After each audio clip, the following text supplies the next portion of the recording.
Hi, everyone. This is Epic Voices. I'm super excited to be joined by Supervisor Cassandra James, representing Solano County's first district. I think she's one of the most innovative and exciting young elected officials in the state of California.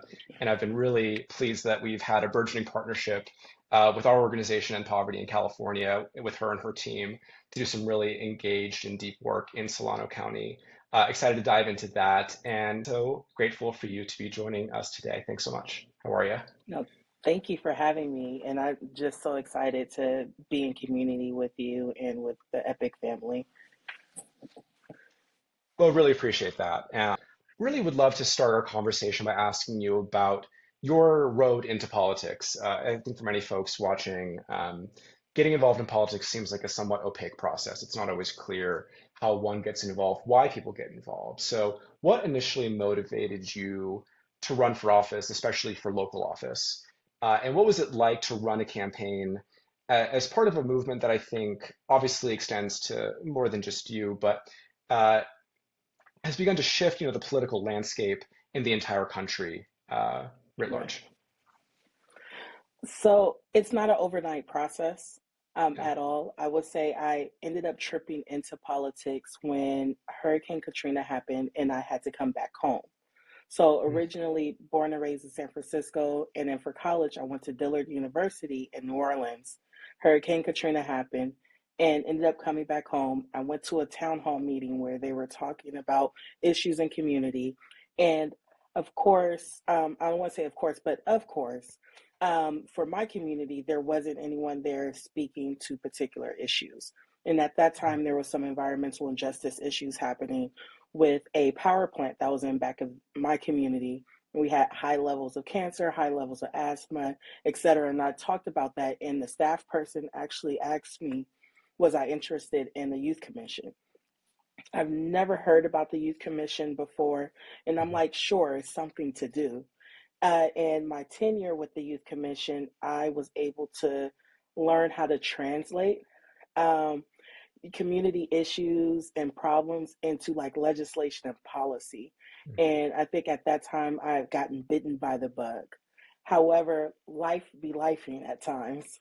So it was just this just process of me just trying to survive. Really just like managing life, trying to survive, and ended up being displaced from San Francisco and moving to Vallejo um, due to the cost of living. And in Vallejo, I gave birth to two of my sons, so was just blessed to giving birth to the next generation of Vallejo. And I had to get back into politics because there was nothing there for them. They had the 19th deadliest police force. I'm raising two black boys. So I can be pissed and sit on the sidelines, or I don't know if I can say that, but really upset or be sitting on the sidelines, Absolutely. or I can be involved in the process. And I joined commissions. I was appointed to the redistricting board, things that we just don't see. And Vallejo ended up being sued. And I always like to tell people I went from hood to hood. So moved from Bayview and moved to the Crest, which are similar um, red line districts, form historically black neighborhoods, the only place where folks can buy homes back in the 50s and 60s and 70s. So when in this neighborhood, Vallejo was sued because there was no diverse representation. And people don't know that Vallejo is one of the most diverse cities in the nation, not just in California, but across the nation.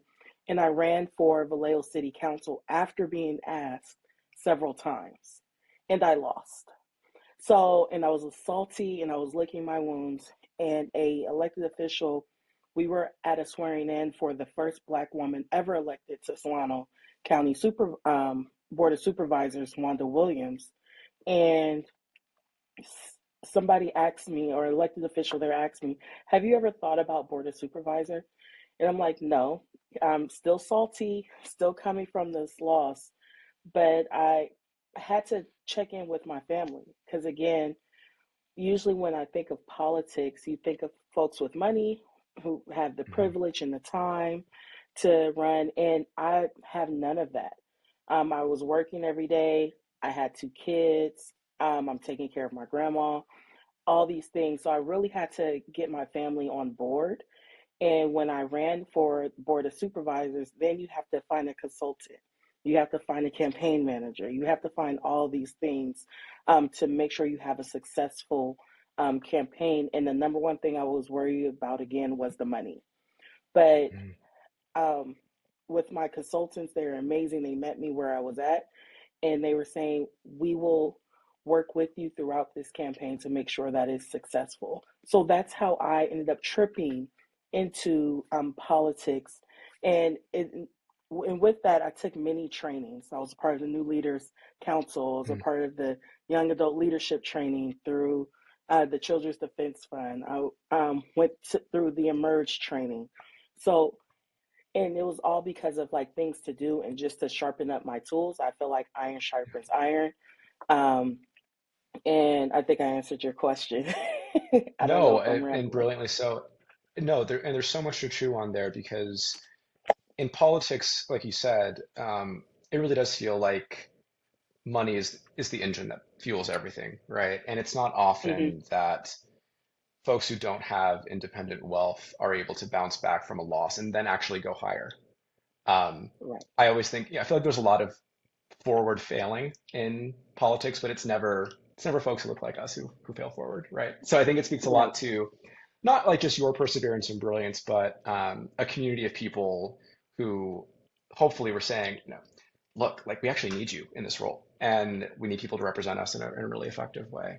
Um, there's something else you said that really caught my ear, which is that you were displaced from San Francisco, and I think it's really appropriate language that I wish was more part of like the discourse when we talk about economic mobility and the housing crisis across California. Like we really are creating economic refugees in a lot of ways who either leave to other parts of the state or leave the state entirely.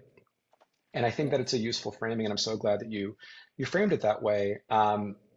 Because I think when we're thinking about our work as a statewide organization and your work in county governance, we realized quite quickly that we can't disaggregate how statewide policies impact the local level and how policy choices in a place like San Francisco impact the population in a place like Solano County just next door, a couple doors over. So when we're and for folks watching this, our partnership is going to be a multifaceted type of partnership. We're going to hold a few different listening sessions with different constituency groups in Solano County, work together to try to put together a plan to both preserve and increase affordability in Solano County and Vallejo and other towns within the county. But when we first started talking about collaborating to host a listening session in Solano County, you mentioned being drawn to some pieces of Epic's work. Can you share what you were most excited about and what you were hoping to get through our partnership and sort of what caught your eye? Because there are a lot of people knocking on your door, and rightfully so. And we're obviously deeply flattered to be able to partner with you. But um, particularly in the context of like state action versus local implementation, et cetera, what sort of stands out to you as a real place for engagement? So for me, one, I've just been following like Epic's work and Tubbs' work overall. So, and it's been just really exciting to have the way that you guys meet people where they're at and then bring them into the room so that they can really decide what the policy will look like to end poverty in their communities or in poverty in California. And one of the things specifically for me was, um, and I know that it's on you guys' website, upset the setup. So when we're talking about just like police and community violence, when we're talking about like unhoused or poverty wage jobs, and how it's tied, and all of these things are tied to one thing, and it's economic injustice. Hmm. And what does that look like for, again, communities of color, for young people, for immigrant communities, migrant communities, and for them to be able to explain how it feels, but then also offer the solutions in the language that they understand. Mm. And Epic really bridges that together and also challenges community to look at how we address these issues differently. So, like in Solano County specifically, we have 7 cities, and it's the last affordable county in the immediate Bay Area, specifically for like Black and Brown folks to be able to build generational wealth.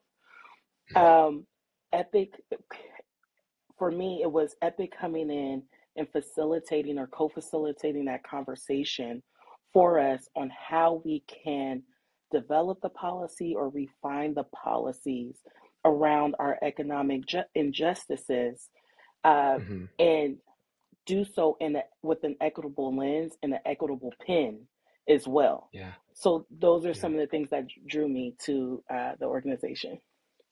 Well, so appreciate that. And at our listening session in Vallejo about a month ago, I was really struck by the diversity in the room and the diversity of perspectives. We had folks who were elected officials, labor leaders, community leaders, nonprofit leaders, so many different folks representing different constituencies. And obviously, Solano is a very diverse place, perhaps the most diverse place in the state in many ways. As you're stepping into the new role in January, how are you thinking about how you bridge gaps potentially that might exist within a place that has so many different viewpoints and people coming from different places? Yes, you have to meet people where they are, but it's sort of hard to do that all at once, right? So I don't know if there are through lines that you see in your position as a countywide leader that might be transferable to other leaders who also represent very diverse constituencies across the state, or statewide leaders who, of course, represent a very diverse state of 39 million people. Oh, that's a good question. And for me, I see this role particularly as the convener for Hmm. our region, and the convener of the different groups. So, as a supervisor, I now have the privilege and the power to enter into different rooms. I'm invited Mm. into different Yeah. rooms, and I see the work that's being done in silos amongst industries. But the common thing that I often see is, how do we reach those who are normally in the room? Mm. And it's folks who don't look like the community that are having these conversations. And for me, um, it is being able to, because last month when we had our session, being able to pull labor leaders because they're now looking for, and now they're looking for a workforce. How do they reach the new generation of young folks that are coming into the workforce and getting there? Now we have educators who may have the Mhm. workforce for those who don't want to go to college, and this is another option. We have elected officials who, in the room, who may just been a union member, but may have never been on the a business owner and don't understand business. So, or even veterans, and we have those folks who are, I would say, like me, who fit that who are very unique, but often overlap with very much of these industries. Like I Mhm. was an adult learner or adult graduate. I didn't get my bachelor's until after I turned 25. I am still a proud SEIU 10-1 member until the end of the year. I come from a military family, and Mhm. that's how I was able to afford my house, is because of my grandfather's GI Bill. Um, I don't have a small business, but my partner runs a nonprofit, a not for Mhm. profit business. So, and I live in a bilingual household. Mhm. So, we being able to pull that together and off, it was natural to say we need to have one conversation on how it will look to address these communities that aren't normally in the room. And it's okay to gently call each other out, or I'll say Yeah. hold each other accountable, or I'll often say, call each other in love, because we love our community, we love what we do, and we want to make sure that everybody has the resources that they need to be able to thrive. So Mhm. that's how I've been able to have these conversations in the different rooms and being able to pull them with this new power and privilege that I have, to pull them into one room for us to collectively move forward. Mhm. That's brilliant. Looking forward, I think there are going to be a lot of opportunities, going to be a lot of challenges. challenges coming from the federal government, challenges coming from the state government potentially, and obviously getting stuff done at the local level is never easy, even with a majority. As we're thinking about the arc of our work together and our work with allied organizations, how would you define success? Like if we are looking back a year from now, uh, what would make you Mm. think, darn, this was a really good first year of our work together, but also I think even zooming out and perhaps more importantly, your work in your first year as being a supervisor, what do you view as a marker of things are going in the right direction for your office and for the county more broadly? Um, I would say, at least for the county, Solano County is often known for working in a silo or not being Mm, considered a part of the greater Bay Area.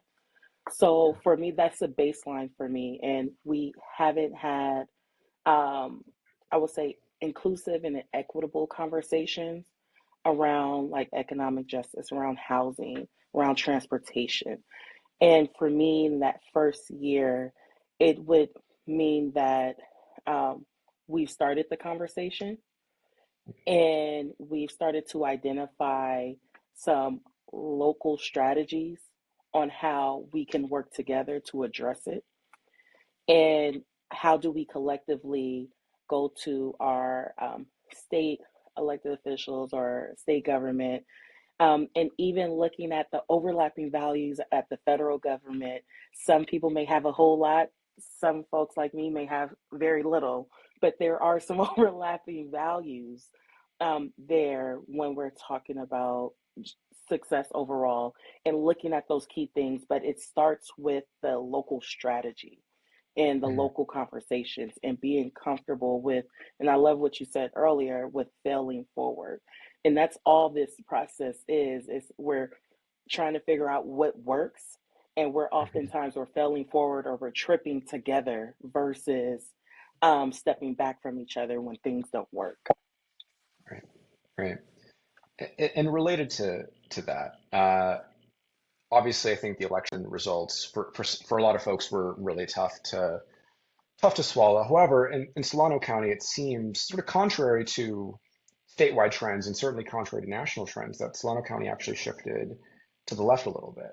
Um, Wondering if you have a diagnosis as to what made that the case, because I think we sort of obviously have a very clear national narrative of what happened. I think we saw what happened statewide as well. Do you have a theory as to why Solano was a little bit of an outlier with regard to election results this past November? It goes back to what I was saying earlier. Solano is the Yeah. last affordable county in the Yeah. immediate Bay Area. So you have a lot of folks that are moving from San Francisco, Oakland, Richmond, and Mm, are landing in Solano County. In particular, like three cities, Sassoon, Fairfield, and Vallejo. mhm, They're landing there and they're bringing their I don't want to say social capital, but their social beliefs. They're bringing their idea of government and community with them together. I mean, to that county. And I think that's what really made Solano County an outlier in this election, and also our average age as well.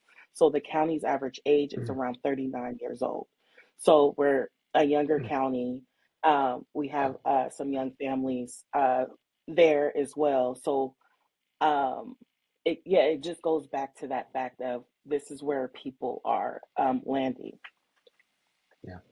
Well, I think it also goes to show, right, that it's really important to preserve Solano County's affordability, right? Because if the Hmm.